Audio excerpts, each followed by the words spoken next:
রাখার জন্য আমাদের সাহারি করতে হয়, ইফতার করতে হয়। এই তো আল্লাহর ওয়াস্তে সাহারি এবং ইফতারে মুসলমানের মতো খাবার খাবেন, জানোয়ারের মতো খাবার খাবেন না। সাহারি এবং ইফতার এই দুটোতে কি খাবেন? মুসলমানের মুমিনের মতো খাবার খাবেন, জানোয়ারের মতো খাবার খাবেন না। আল্লাহ পাক বোঝার তৌফিক দান করেন।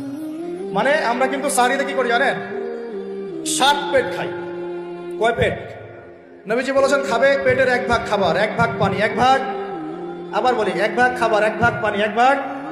কার পেট খালি আছে এখন খাওয়ার সময় খাওয়ার টেবিলে?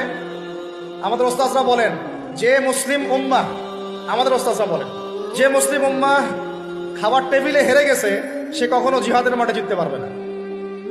বুঝতে পারেন নাই? বুঝতে পারলাম না মনে হয়। যারা খাবারের টেবিলেই হেরে গেছে, এখানেই তো আপনি সুন্নাহ মাফিক খাইতে পারতেছেন না, প্রবৃত্তির কাছে হেরে গেলেন, গপ গপ গপ গপ করে খাচ্ছি 7 পেট ভর্তি করে। এখানে তো খাবারের সামনেই হেরে গেলাম, প্রবৃত্তির সামনে।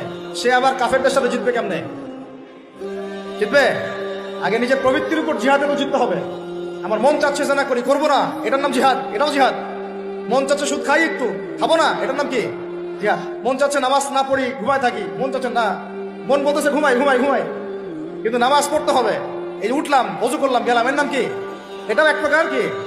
বরং নফসের সাথে জিহাদটা অনেক বড় জিহাদ বলা হয়েছে, বলা হয় নাই? এটা মানুষকে শক্ত করবে। একটা মেয়ে সেটা প্রেম করতে মন চায়, করবো না, ওকে দেখবো না, যাবো না কাছে, এটা এটা শক্ত থাকার নাম কি?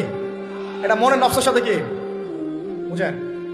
আল্লাহ পাক আমাদেরকে নফস শক্ত করার তৌফিক দান করেন। তো ভাই খাবার ইফতারেও এভাবে 7 পেট খাবেন না, সারিতেও খাবো না, কথা করি তো ইনশাল্লাহ। শোনেন, পরিমিত খাবেন, পুষ্টিকর খাবার খাবেন, পরিমিত খাবেন কিন্তু পুষ্টিকর খাবার খাবেন, তাহলে যথেষ্ট হবে ইনশাল্লাহ।